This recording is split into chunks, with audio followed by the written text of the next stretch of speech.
Hay algo que es real.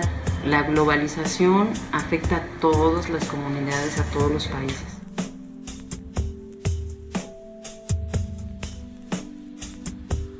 Está devorando tradiciones, está devorando costumbres, está devorando personas.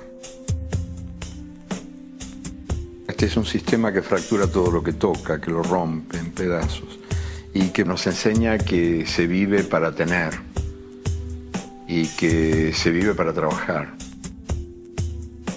en lugar de vivir para ser. La globalización, el libre comercio son quienes dominan todo y todo está supeditado a las leyes de mercado y la educación no escapa a eso. ¿Cuál es el papel del maestro en este nuevo concierto mundial, en este nuevo modelo económico, en este nuevo modelo llamado neoliberalismo, ¿no?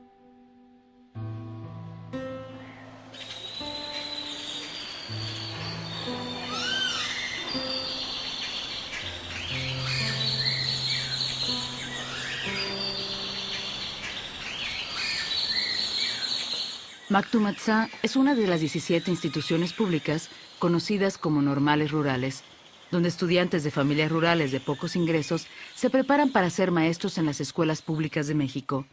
Los estudiantes que asisten a las normales reciben colegiatura, cuarto y comida gratuita, y se les garantiza puestos como maestros al graduarse. En su mayoría somos gente campesina y bilingüe, que hablamos diferentes tipos de lengua, lo que es el chol, el tojolabal, el tzotzil. Nosotros vemos pues que esta escuela es una madre para nosotros, donde nos ha cobijado pues. Mactumatzá es la única esperanza en la vida de nosotros pues. En el 2002, el Banco Mundial ofreció al estado de Chiapas un préstamo de $40 millones, bajo la condición de cumplir con una serie de recomendaciones, incluyendo la conversión de todas las normales rurales del estado a escuelas técnicas semiprivadas. Las normales rurales, su principal característica es que le dan una formación política a los estudiantes. Si los quitan, ciertamente van a quitar a maestros que tienen un enfoque distinto, un enfoque más cercano a la gente, al pueblo, al campesino. El gobernador respondió a las supuestas recomendaciones del Banco Mundial, imponiendo un nuevo examen estandarizado para todos los estudiantes al graduarse de Mactumatzá, alegando que no había suficientes puestos abiertos para todos los nuevos maestros que se graduaban de las normales rurales en el estado. Esto es un proyecto para ir cerrando las escuelas normales rurales. Hace falta muchos maestros en Chiapas. Sin embargo, vemos también que no hay esa disposición del gobierno por mejorar esa situación. Está siendo manipulado por organismos como lo que es el Banco Mundial y el Fondo Monetario Internacional. Determinados a defender el carácter público de Mactumatzá, los estudiantes, sus padres y los profesores salieron a la calle e insistieron en negociaciones con las autoridades. Cuando el gobernador respondió con la cancelación del semestre, ocuparon la normal.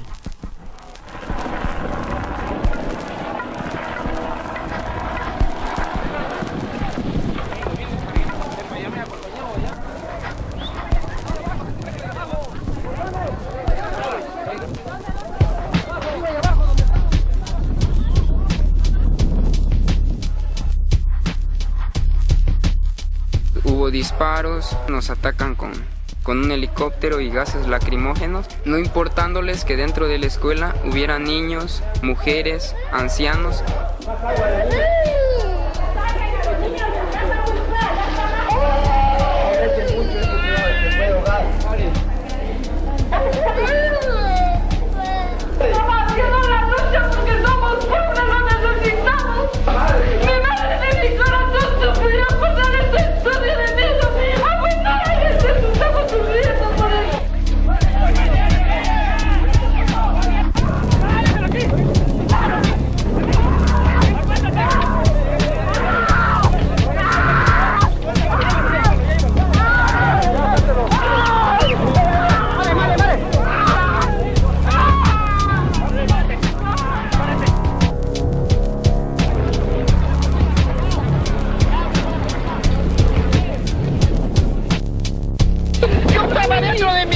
cuando rompieron los cristales. Yo vivo en el interior de la escuela, soy empleada. Yo no tengo ningún hijo en la escuela, Dios mío. ¡Ay, papacito, no! ¡Ay, papacito, no me En las semanas de conflicto que siguieron, más de 150 maestros y estudiantes fueron arrestados y torturados en una prisión de máxima seguridad. Y un chofer de autobús de los estudiantes fue balaceado y asesinado. Hoy inicia la lucha. Esta lucha es por Matumaxá. Esta lucha es por todas las normales rurales de este país. Esta lucha es por la defensa de la educación pública. Cientos de maestros y estudiantes del sur de México se movilizaron en una caravana que fue de Chiapas al DF, creciendo en números en cada comunidad en el camino donde pararon.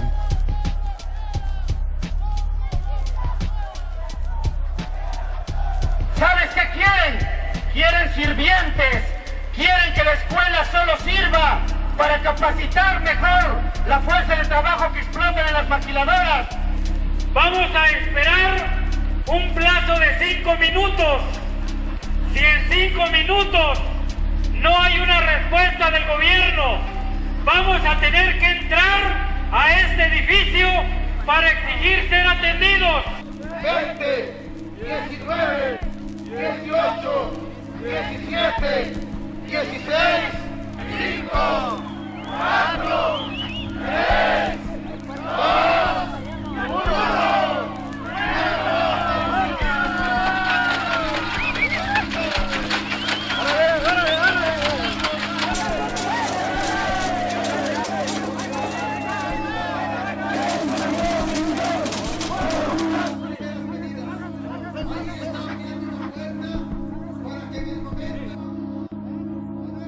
Ellos insistieron que el gobierno federal interviniera y protegiera el carácter público de Matumaxá. Con su presión, lograron conseguir que los gobiernos federales y estatales entraran en negociaciones.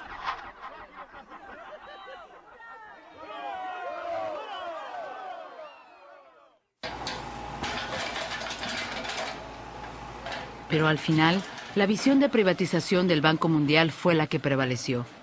Para la primavera del 2004, la escuela que por 46 años había servido a algunas de las comunidades más pobres del estado, era solamente una sombra de lo que había sido.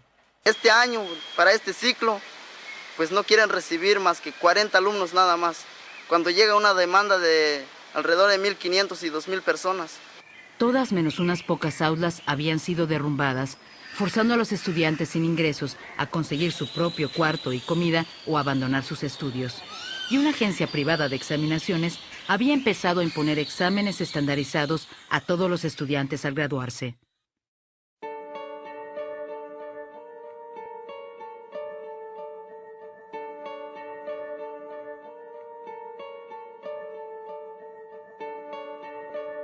Lo que ocurrió en Matumaxá es solo un ejemplo de cómo las fuerzas económicas globales han estado desmantelando la educación pública en México por más de 20 años.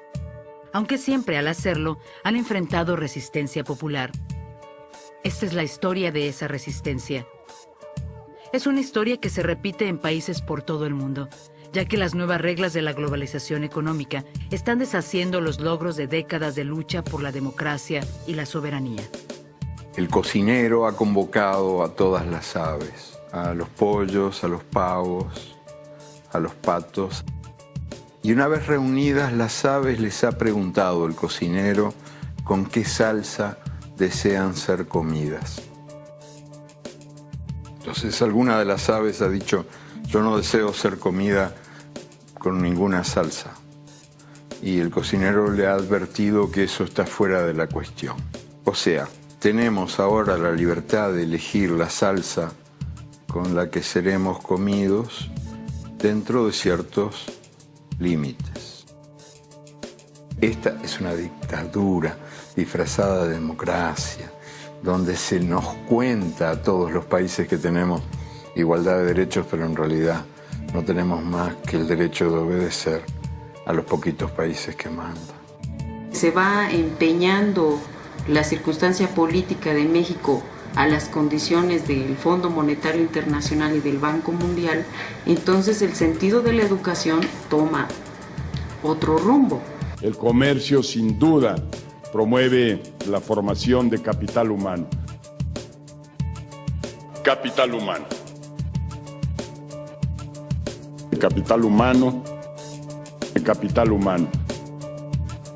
The World Bank estimates that if all public education now were privatized, it would be close to $4 trillion industry a year, okay? There's a lot of money to be made. Desde la Revolución Mexicana de 1910, el artículo 3 de la Constitución mexicana ha garantizado a todos los mexicanos el derecho a una educación gratuita y laica. Pero las reformas impuestas por el Banco Mundial, el Fondo Monetario Internacional y el Tratado de Libre Comercio de Norteamérica gradualmente han perjudicado ese derecho. Very often it's quid pro quo. We will give you this much money for education if you privatize schools. You will cut your public education budget by this much, or you won't get your money.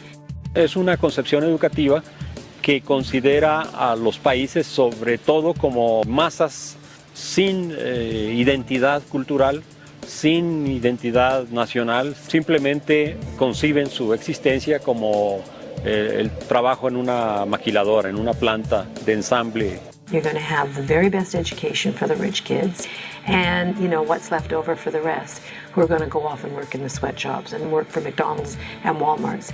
Education is no longer a mechanism to build up social participation or to build a democracy within each country. It's supposed to be a mechanism that sorts the labor force and reduces education to a commodity. Y si nosotros no tenemos conciencia de que la globalización, el neoliberalismo está golpeando a todas las familias del mundo, nosotros como docentes tenemos esa obligación moral, política y social de transformar esas circunstancias. Mayo del 2003. Cientos de maestros de escuelas públicas ocupan las casetas de cobro en todas las carreteras que entran y salen del DF, dejando a los conductores pasar gratis. El día de hoy estamos haciendo una protesta por el rescate de la educación pública, por la no privatización.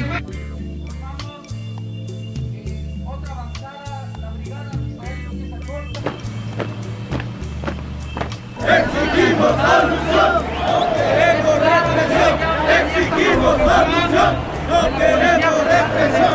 Exigimos solución.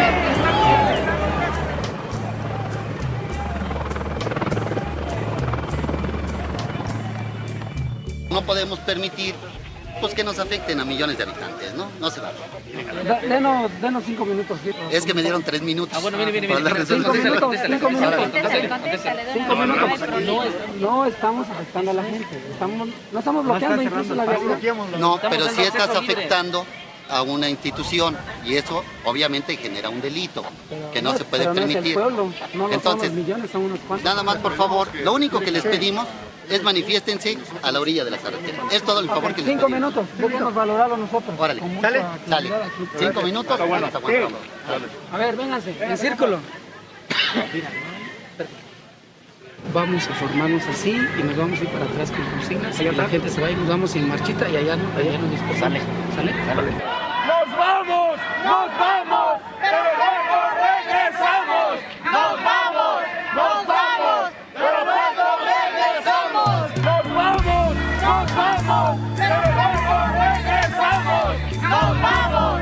¡Nos vamos! ¡Pero luego regresamos! Mayo del 2004. Más de 30,000 maestros establecen plantones en las calles y plazas públicas de Oaxaca y el DF.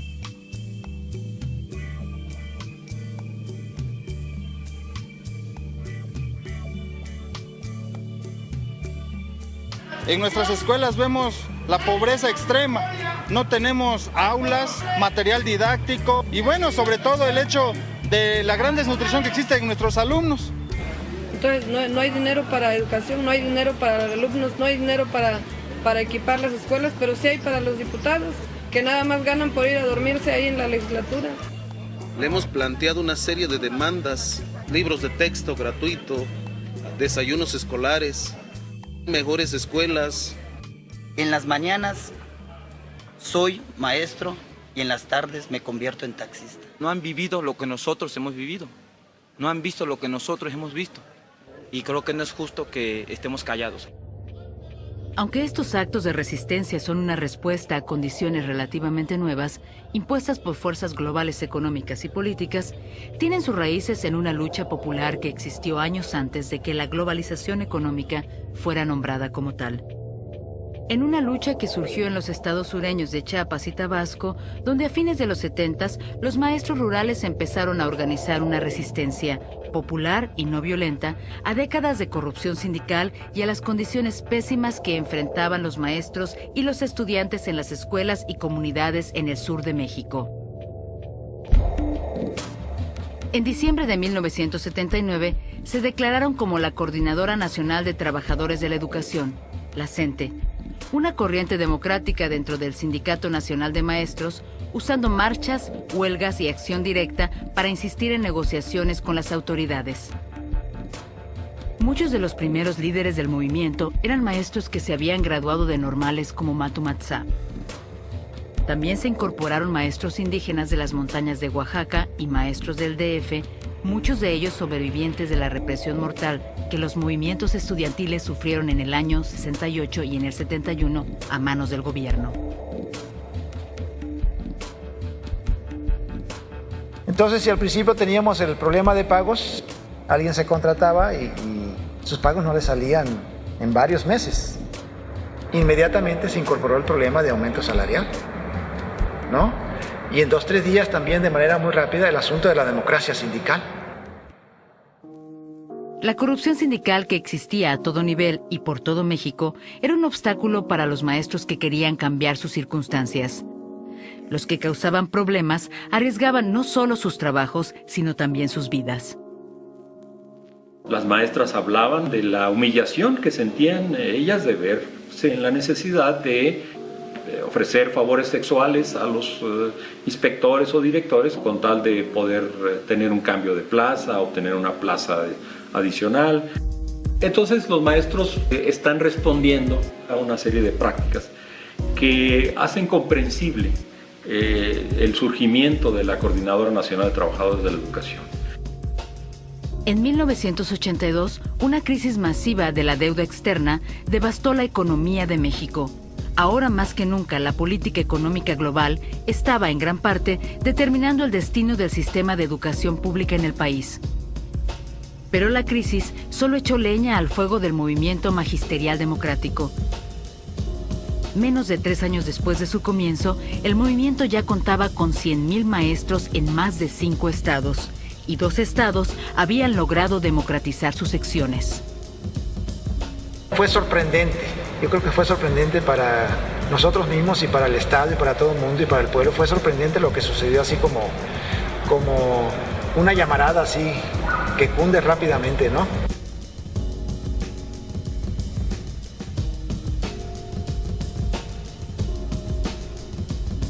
Lo más importante es que empieza a haber una organización y democracia desde la base. Ser maestro se convierte en una definición de dignidad. ¿Qué es un maestro digno? Es aquel que no permite que atropellen sus derechos, pero tampoco permite que atropellen los derechos de los demás.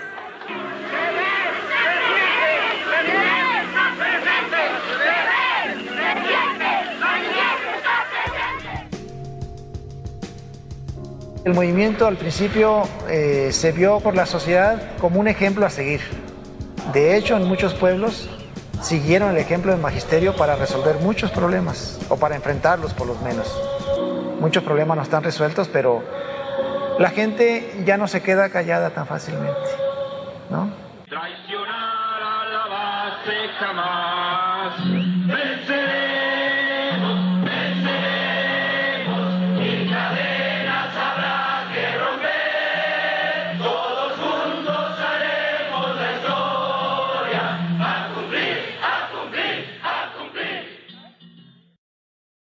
En México los maestros son líderes sociales. Históricamente está probado. El maestro mexicano tiene una larga historia de salir del aula para participar en luchas comunitarias. Desde los maestros que actuaron como mentores y asesores para el héroe revolucionario Emiliano Zapata, hasta los líderes de otros movimientos populares como los maestros Lucio Cabañas y Genaro Vázquez. Un maestro tenía un lugar fundamental en la sociedad y en la comunidad. El maestro es sinónimo de lucha, de transformación, de solidaridad y apoyo. Eso a las autoridades muchas veces no le conviene, pues, de que el maestro esté tratando de ayudar a sus hermanos o a sus paisanos a salir del atraso, ¿no? A eso se debe en que haya maestros desaparecidos, en que haya maestros asesinados. En el caso de mi esposo, el profesor Víctor Pineda de Hinestrosa, él empezó como un luchador social, apoyando a obreros, apoyando a campesinos, apoyando a grupos de pescadores, apoyando a todo tipo de trabajadores, ¿no? Un 11 de julio de 1978, que cuando él iba transitando por la calle Allende, de repente lo detienen y lo desaparecen. Desde esa fecha, del 11 de julio de 78 hasta hoy en día, pues ya no supimos del profesor Víctor Pineda Hinestrosa.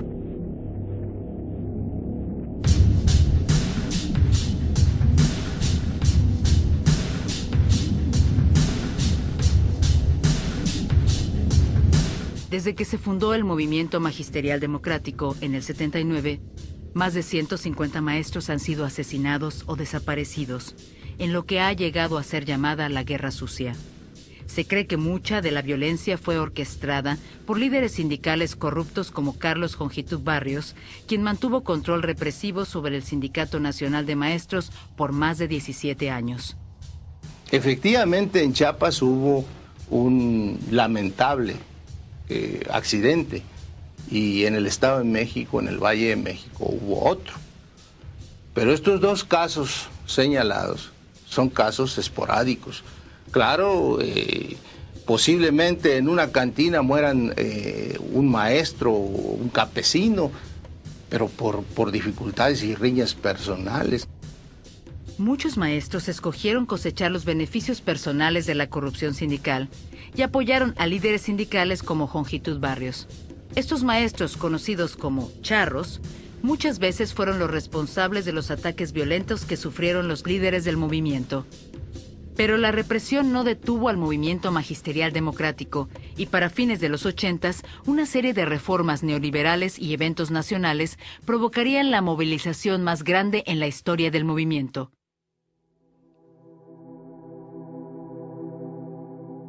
México ya estaba gastando 60% de su presupuesto federal para pagar su deuda externa, cuando en el 85 un terremoto masivo sacudió al DF, matando 10,000 personas y causando $4,000 millones en daños. La falta de respuesta efectiva del gobierno alentó a un nuevo tipo de democracia popular cuando se unieron las comunidades para ayudar a los vecinos más afectados.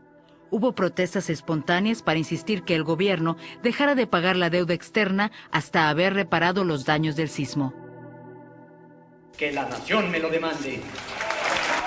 El descontento público todavía estaba en auge 3 años después, cuando un fraude electoral entregó la presidencia a Carlos Salinas, un candidato con fuertes lealtades al modelo neoliberal y a intereses económicos estadounidenses.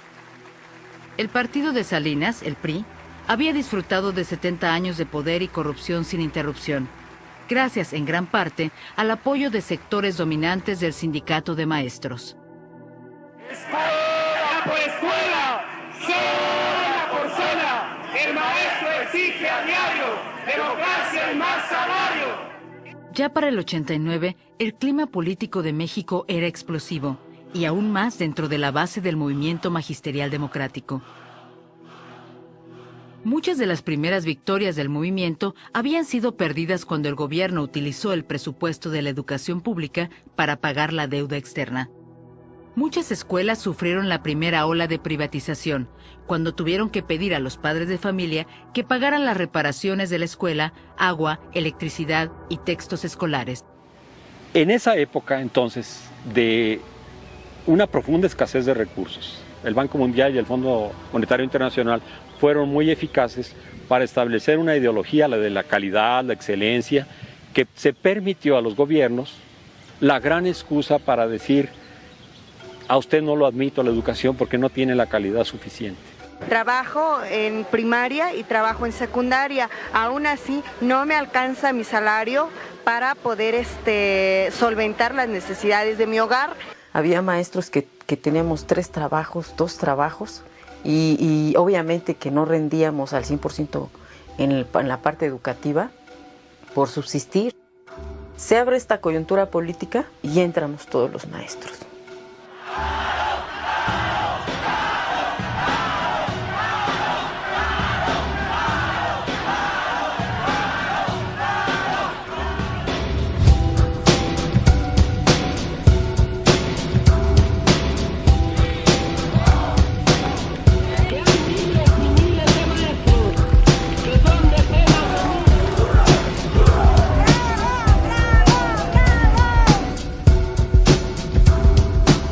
En abril del 89, miles de maestros hicieron una huelga, exigiendo la expulsión del sindicato de Jongitud Barrios y un aumento salarial del 100%.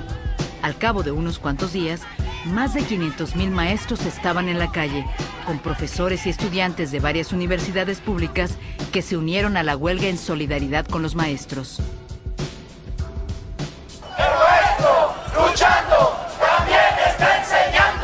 Los maestros siguieron viendo la democracia sindical como el primer paso hacia el logro de sus otras demandas económicas y sociales. De nada serviría que se nos ofreciera hasta el 1000% de aumento salarial si no se abren esos espacios de democratización del centro.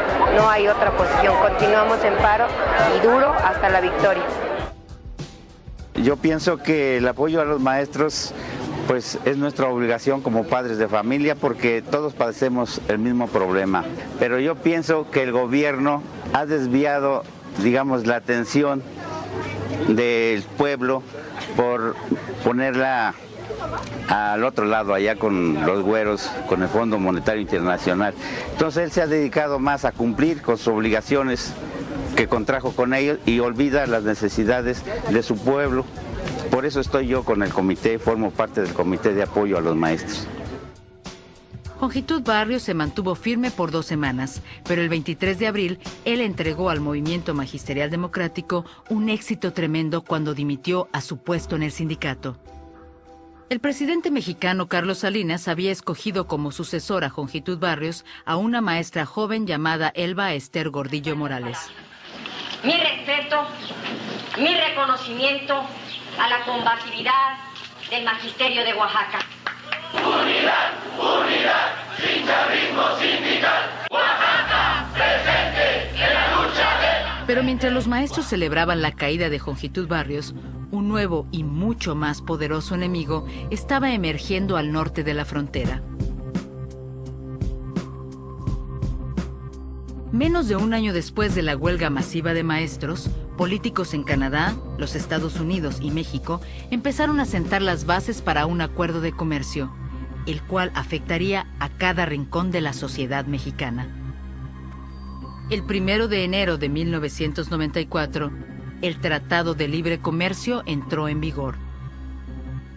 En los años subsecuentes, más de 1 millón de campesinos mexicanos fueron desplazados por el maíz barato de los Estados Unidos que inundó al mercado mexicano. El sueldo mínimo bajó el 20% y el número de maquiladoras en la frontera con los Estados Unidos se dobló. Los pequeños negocios mexicanos lucharon por competir con corporaciones transnacionales y para el año 2000, Walmart se había vuelto la tienda minorista más grande de México. El TLC fue el primer acuerdo de comercio en el mundo que define a la educación pública como un servicio mercantil, drásticamente socavando el derecho constitucional del pueblo mexicano a una educación gratuita y laica.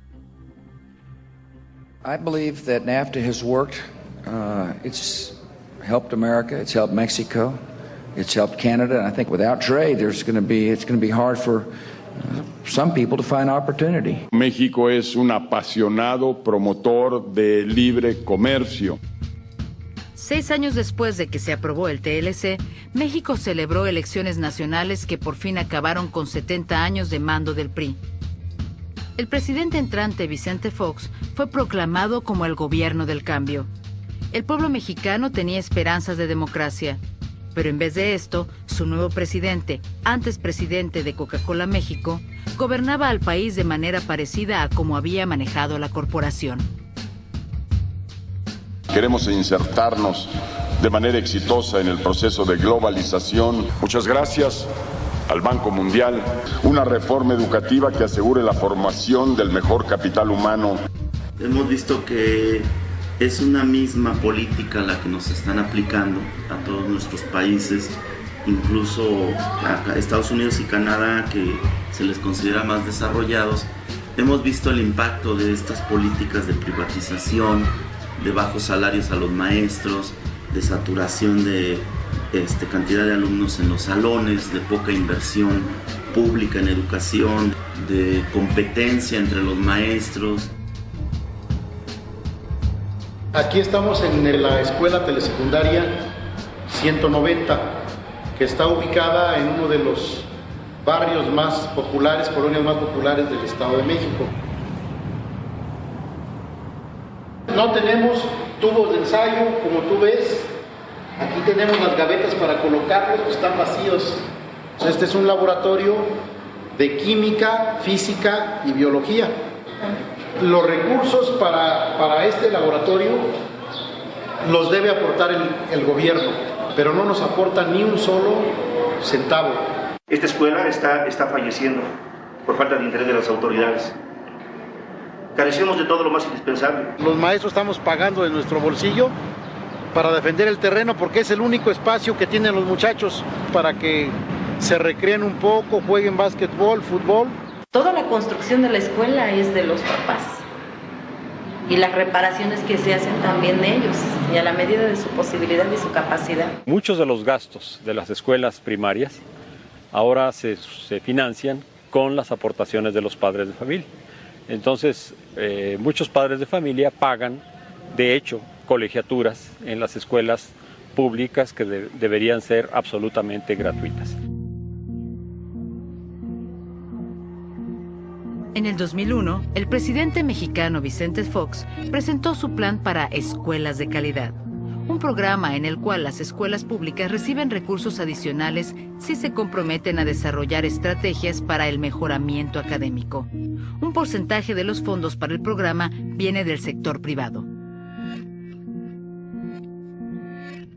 La escuela que se comprometa a participar en esta idea de mejorar la calidad, le dan más recursos, pero le dan recursos para cosas elementales como para restaurar, para arreglar un baño, o sea, para comprar unos libros para la biblioteca, cuando eso debería ser pues como una obligación que todas las escuelas tuvieran eso.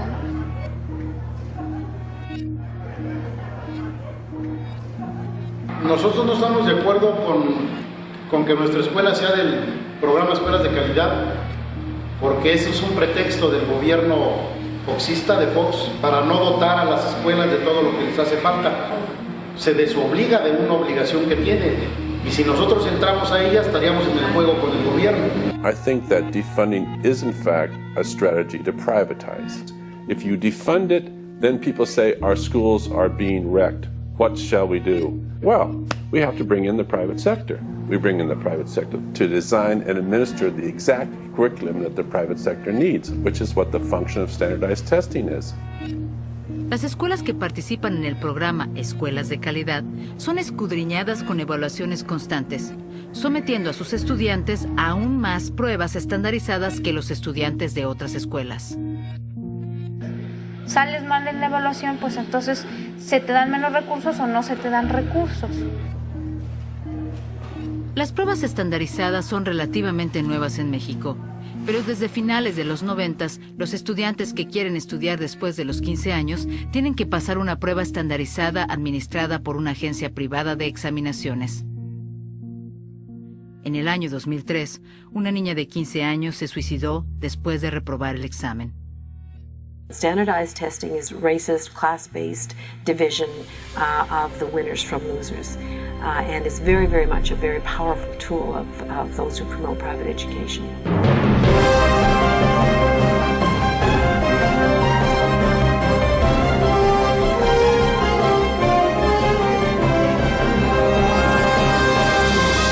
Sin duda, el programa más entrañable de todos es el de construcción de escuelas primarias que orgullosamente se ha convertido en un modelo a seguir. Gracias a la contribución, esfuerzo y visión de las esposas de los distribuidores Ford, se han implementado, en conjunto con varias instituciones, programas educativos que aseguran la calidad de la enseñanza y la formación de valores en los planteles.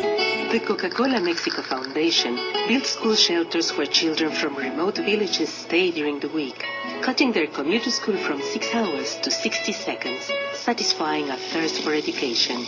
The Coca-Cola Company. Cuando una empresa establece una escuela, no lo hacen pensando en el desarrollo de ese país o de esa región. Se justifican ante la sociedad presentándose como benefactores de la sociedad, cuando que son los principales generadores de la pobreza y de la crisis que viven los países. En 1990, cientos de empleados de una fábrica de Ford en Cuautitlán, México, fueron golpeados y despedidos por tratar de democratizar su sindicato. Los líderes sindicales en las embotelladoras de Coca-Cola en Colombia son rutinariamente asesinados y torturados. Y en la India, las fábricas de Coca-Cola venden desechos tóxicos a los campesinos del área, diciéndoles que son fertilizantes. Es una presión muy fuerte la oferta de un donativo y es una presión muy fuerte la amenaza de retirar para el próximo año ese donativo. Entonces las escuelas primarias que reciben este tipo de estímulos, pues de hecho están siendo dirigidas en parte importante por la visión educativa que tienen estos grupos e intereses empresariales. Vicente Fox no es el único que promueve reformas que causan la desestabilización y privatización de la educación pública. Algunos de sus aliados más cercanos se encuentran dentro del liderazgo del mismo sindicato de maestros. La gran reforma de la educación para el siglo XXI no puede postergarse.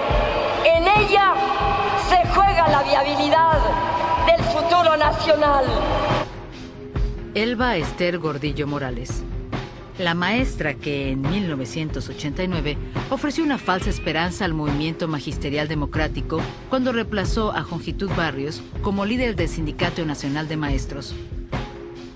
Aunque su mandato oficialmente terminó hace más de 10 años, aún hoy sigue siendo la supuesta líder moral del sindicato, usando su posición en el sindicato más grande de Latinoamérica para lucro personal y político. Muchos maestros la acusan de embolsarse millones de dólares de las cuotas sindicales. Y en el año 2003, el Wall Street Journal la llamó Jimmy Hoffa en vestido, refiriéndose no solamente a su reputación de corrupta, sino también al papel que se sospecha que jugó en los asesinatos de varios maestros del movimiento magisterial democrático. Compañeras y compañeros, la privatización de la educación, la privatización de la salud, la privatización de la electricidad y del petróleo. Todos estos compromisos, hoy el gobierno de Vicente Fox pretende cumplirlos. Y su gran aliada es Elba Ester Gordillo Morales. Esto es algo que debe de ser parte de nuestro análisis diario. ¿Cómo este movimiento debe responder a esos golpes? El movimiento empieza solamente en los primeros años del neoliberalismo, pero ahora no solamente tiene que luchar por aumento salarial, sino por conservar el empleo y por conservar el mismo sindicato, que están a punto de desaparecerlos con la política neoliberal.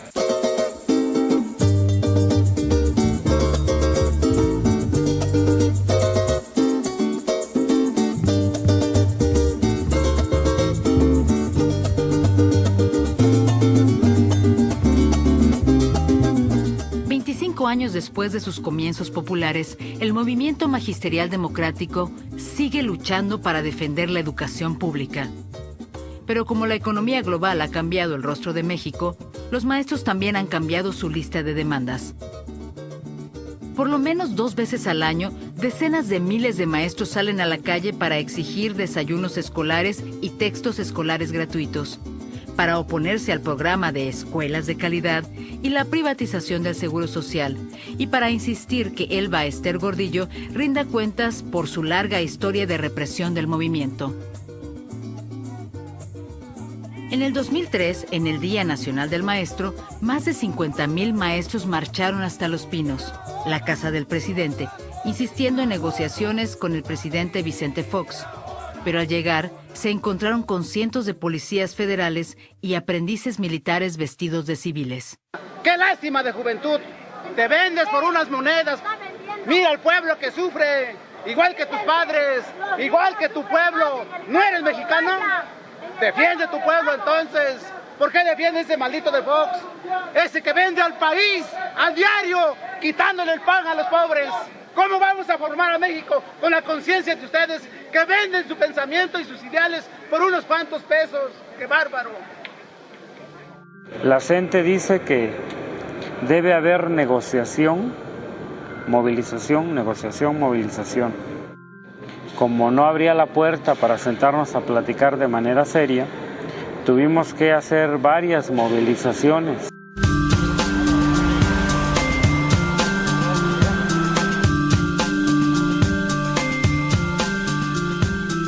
En Oaxaca, cientos de maestros destruyeron propaganda política, esperando llamar la atención en cuanto a la hipocresía de gastar millones en anuncios políticos en uno de los estados más pobres en el país.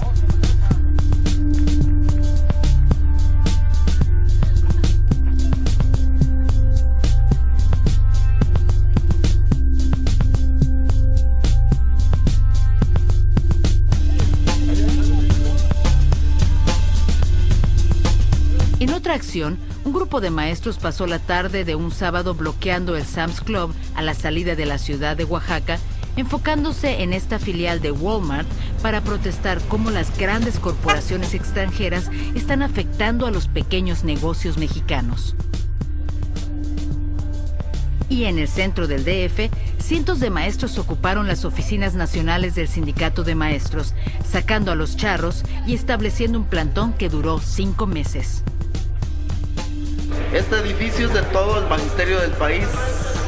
Lo que queremos es una democratización de nuestro sindicato. No queremos que se privatice la educación en México. Queremos que siga siendo la educación pública y accesible para todo el pueblo mexicano.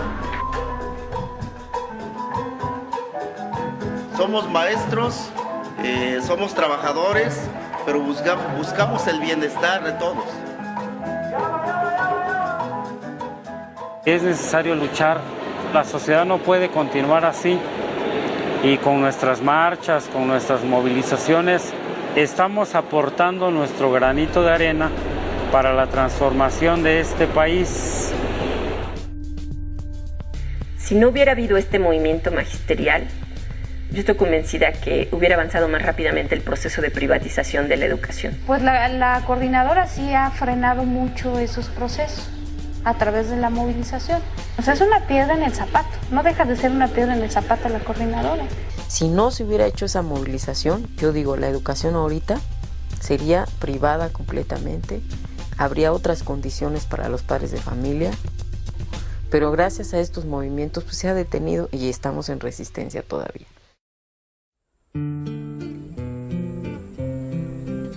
En sectores no democráticos del Sindicato de Maestros, las decisiones generalmente se hacen a puerta cerrada, sin la participación de maestros de la base.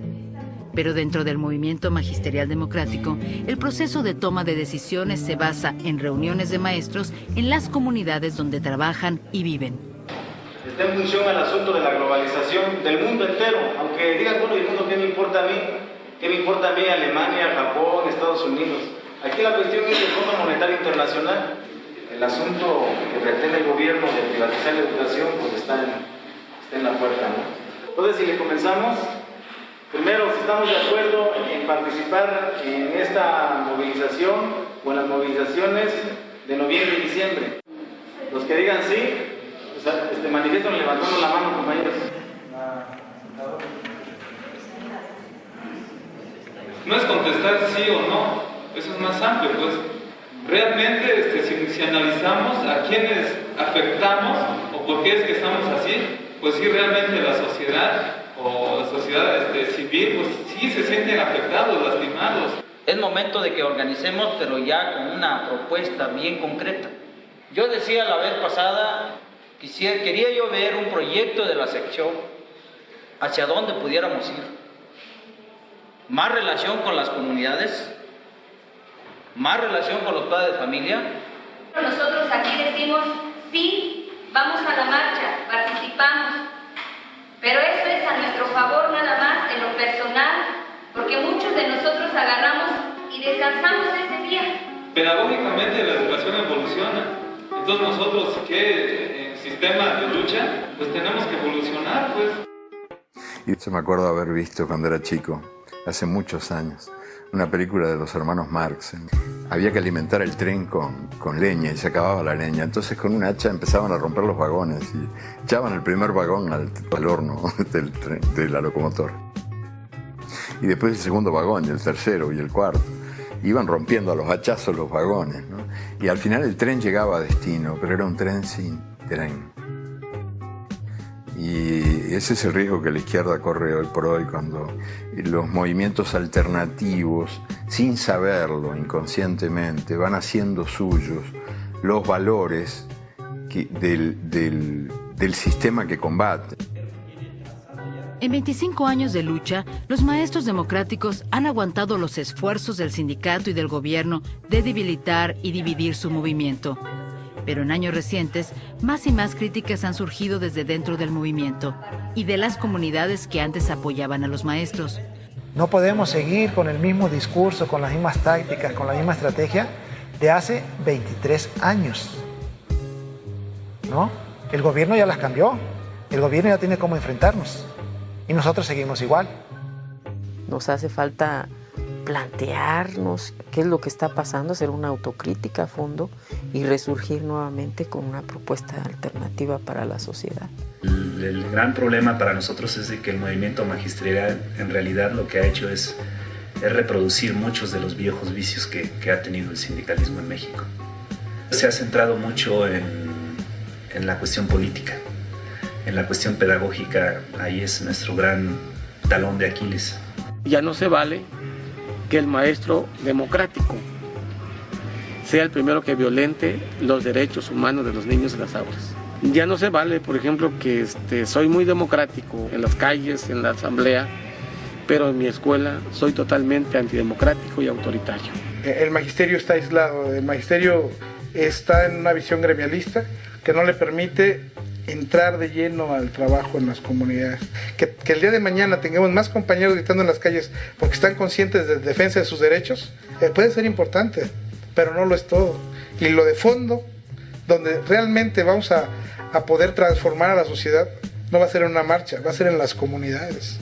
No critico a las marchas, simplemente digo que hay que estar en las marchas comprometido y hay que ser una comunidad comprometida, ¿no? Pero en las comunidades entendiendo a las propias comunidades y su dinámica. Las mismas políticas de globalización económica que amenazan a la educación pública han tenido un impacto devastador en las poblaciones rurales e indígenas de México.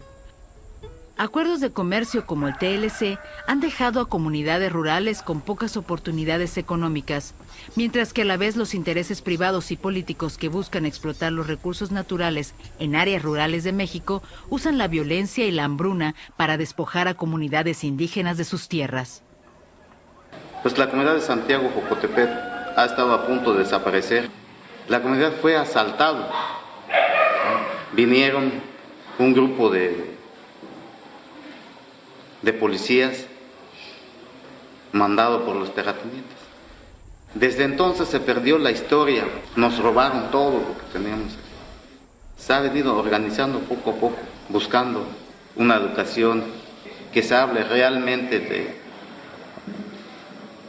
las necesidades de nuestra comunidad. Para nosotros, antes que la escuela, están los niños, está la comunidad. En esa idea se ha venido gestando el movimiento pedagógico.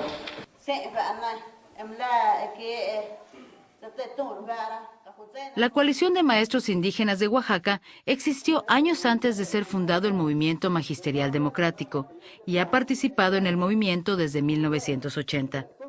Pero a mediados de los 90, respondiendo a críticas del movimiento magisterial, empezaron a trabajar con comunidades rurales e indígenas por todo Oaxaca, explorando nuevos enfoques a la educación pública que pudieran ayudar a las comunidades a preservar sus identidades culturales y a enfrentar los impactos de la globalización económica.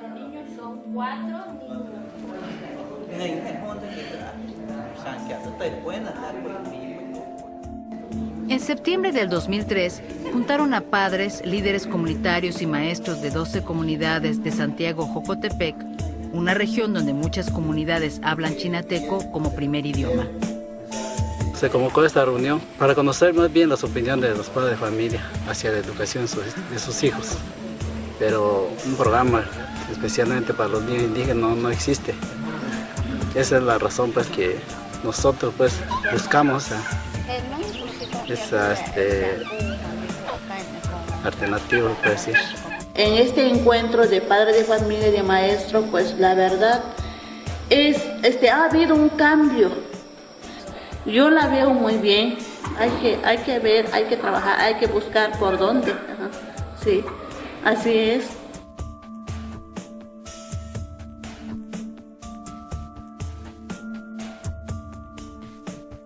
A mediados de los 90, comunidades indígenas zapotecas en la región del Sicha se movilizaron para exigir servicios básicos tales como agua, electricidad, clínicas y escuelas.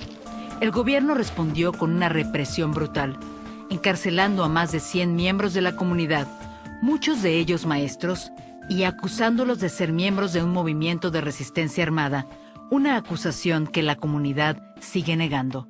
No hicieron nada malo, lo único que hicieron fue exigir, ya digo, lo que nos corresponde como mexicanos. También tenemos derecho a vivir bien, y para ellos eso es algo ilegal. El gobierno dice, no, pues es ilegal, tú no debes de exigir, tú debes de pedir, pero con buen modo, ¿no?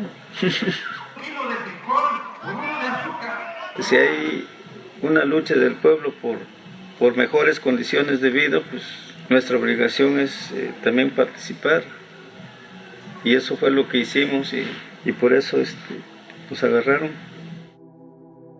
Los maestros y líderes comunitarios arrestados en Los Sicha recibieron condenas de entre 4 y 40 años en prisiones de máxima seguridad.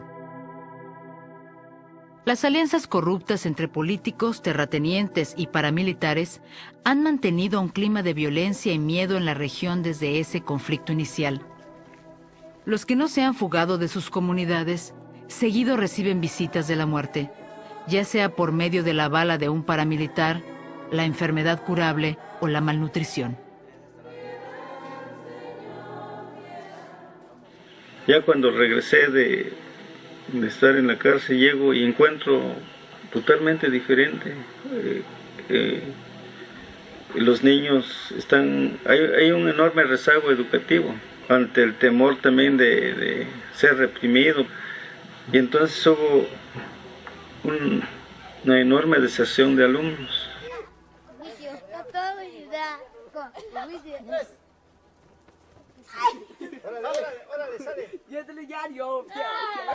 Recientemente, algunos de los maestros en Los Sicha se han incorporado a los esfuerzos de renovar sus comunidades, enfatizando la preservación del idioma zapoteco en el aula y trabajando con las familias fuera del aula, enseñando todo, desde el tejer hasta el cultivo del café orgánico. O sea, esa es la idea, pues, no solamente atender a los niños, sino atender a los jóvenes, a las madres de familia y los padres de familia, o gente que no tenga hijos en la escuela, que aprendan algo que en lo futuro les va a servir.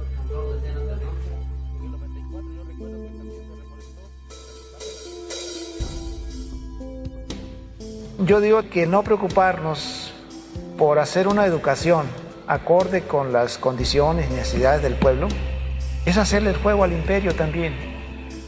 Entonces, aunque en las volantes digamos no a la privatización, no al neoliberalismo, en nuestro trabajo educativo estamos muchas veces contribuyendo a que eso avance. Pero que si le damos la vueltecita, podemos también como maestros ganarnos el apoyo de la comunidad, no para nuestra lucha, sino para apoyar las luchas de los pueblos. Porque en el fondo debe ser eso. Si nosotros solamente quisiéramos el apoyo para la lucha magisterial, como a veces se ha entendido, ahí nos estancamos. ¿Por qué no revertimos el papel? Tenemos que ir a aprender de ellos si queremos apoyar sus procesos naturales de desarrollo, si queremos apoyar sus procesos de autonomía, si queremos que la educación no sea algo impuesto, sino algo que propicie que desarrolle su propia cultura. Hay un viejo proverbio que dice que mejor que dar pescado es enseñar a pescar. Pero ¿qué pasa si venden el río? ¿Y qué pasa si envenenan el río? ¿Y de qué sirve saber pescar si el dueño del río no nos deja? O sea, la educación está inevitablemente, fatalmente vinculada con todos los aspectos de la vida. Culto no es el que más conocimientos acumula. Culto es el que mejor aprende a entenderse con los demás. Culto es el que mejor aprende a recrear un mundo donde el prójimo sea una promesa y no una amenaza, donde yo pueda reconocer en otro a alguien con quien puedo comulgar, con quien tengo cosas para compartir, a alguien que tiene algo que decirme, que vale la pena escuchar. Hay una globalización económica, una globalización política neoliberal. También debe haber una globalización de solidaridad. The answer is in fact a collective one, and a collective one means the mobilization of social solidarity across borders, and that's what teachers are increasingly doing. They're mobilizing across borders. Creo que es muy importante también romper esas barreras, pues si estamos enfrentando a un mismo monstruo, pero tal vez con muchas cabezas, tenemos que confluir en un mismo torrente.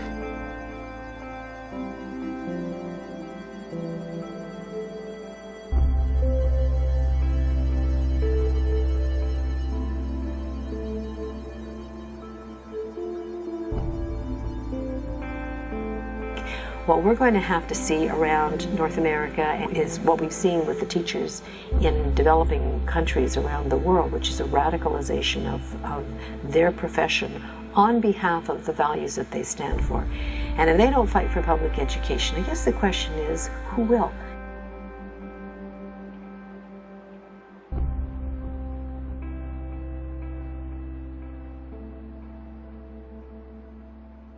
Señor presidente, lo que traes en la mente es muy diferente de lo que piensa tu gente. ¿Quiénes son tu gente? Señor presidente, son los que quieren creerte y verte fuerte triunfar en nombre de la verdad.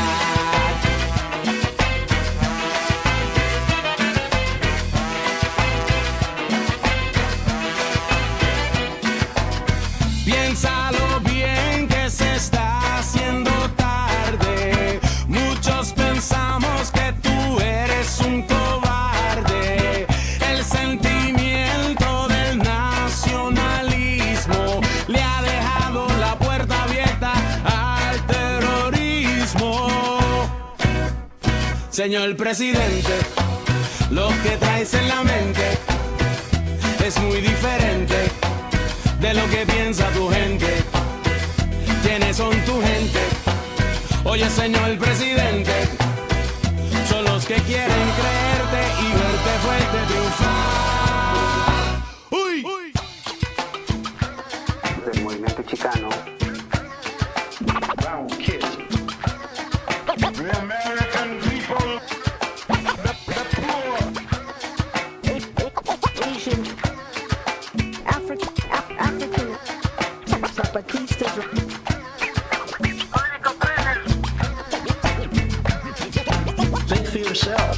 ¿Será que no quiere pensar en lo que pudiera pasar si la mayoría en la nación empieza a gritar revolución?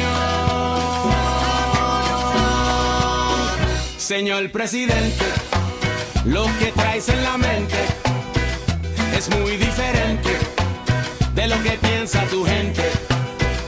¿Quiénes son tu gente? Señor presidente, son los que quieren creerte y verte fuerte triunfar.